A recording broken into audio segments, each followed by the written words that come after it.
Welcome to PublishPuzzles.com. To get started, go to Membership Account and log in. Once you're logged in, click on Generator Hub. This is where all of the puzzle generators are located. Today I'll be showing you how to use the Premium Sudoku generator. This puzzle generator is only available to premium members. Click on the Sudoku Puzzle and Key Generator button, and the puzzle generator will open up in a new browser window. First, choose how many puzzles you'll be creating. Next, choose the difficulty, easy, medium, or hard. Then, select your uniqueness. This feature will make sure that the current book does not have any duplicate puzzles. Now choose your page size or add a custom size.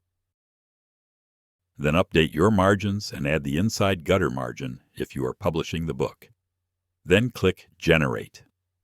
In the preview, you'll see the puzzles and their answer keys.